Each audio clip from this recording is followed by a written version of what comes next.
Whoever is watching, I hope they sanitize their screen afterwards because I am so sickeningly gorgeous. So, before we move on, let's get the basics out of the way first. My name is Nurul Adini binti Ahmad Zulhisan, better known as Dini, obviously. I was born on the 28th of November 2002, and therefore I am still 18. I refuse to age before the time has officially come.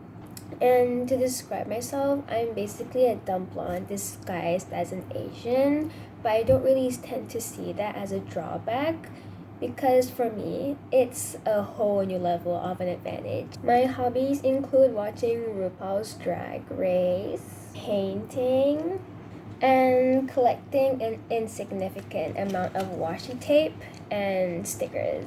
And I am also one of the many unlucky souls that has been cursed with middle child syndrome as I am sandwiched between two sisters. And for all of those out there who think middle child syndrome is just a way for us middle kids to seek attention, well, you're like kind of right because well, MCS is all about being neglected, so like, we gotta get that attention. But in all seriousness, it is real, and I am here to prove it to you as a middle child myself.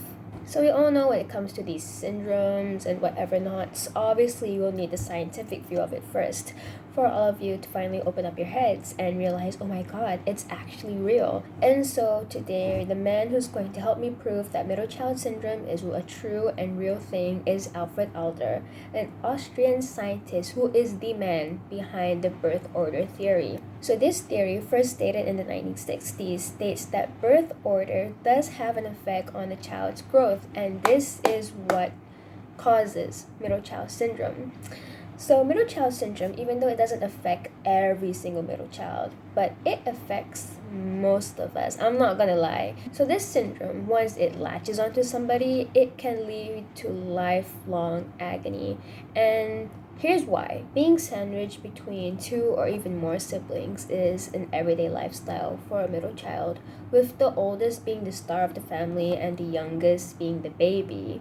The middle child is oftenly dulled down to a point where, they cease to exist. And they only tend to get like a small, tiny portion of their parents' affection and love, and at most times they have to fight for it. And the theory explains why. The middle child is the least likely to be rewarded or praised, like literally for like anything, because with the existence of the older sibling, simple tasks like tying your shoelace and riding a bike is literally like expected from the middle child since the older child has done it first. And with the youngest being spoiled rotten by the parents, the middle child is only noticed when, they basically disappoint or bring shame to the family.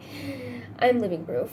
And if science doesn't do it for you, I will give an example of a middle child gone wrong. And that is none other than the Donald J. Trump himself. He is number 4 among 5 siblings.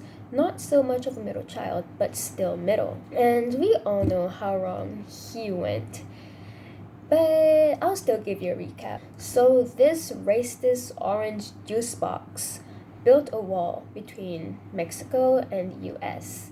He is also a child predator, like literally, and he is also dumb to the point where he looked directly into an eclipse without safety wear. But in other cases like Anne Hathaway, Jennifer Lopez, and Chris Hemsworth, they are the definition of if you don't get it from your parents, get it from the rest of the world. And that is tea, honey. But if you are as arrogant and stubborn as those Trump supporters, and up to this point you still do not believe that the middle child syndrome is an actual legit thing, how about you yourself actually, build out the effort, be a nice person for once and actually ask a middle child, maybe one, maybe two, or maybe all of them, because you're not a middle child most probably if you don't believe in this. And I see you, girl. You think that we're just overreacting, but we're not, okay? And so with all that being said, to all the parents out there, if you have a middle child, which most of you probably do, please, for the love of God, just give your middle child a hug, to be honest. Just one. Just one. They're not expecting much from you because, neglect. But, one is way more than enough. So give them a hug. August is, National Middle Child Day. So keep that in mind. August is coming up.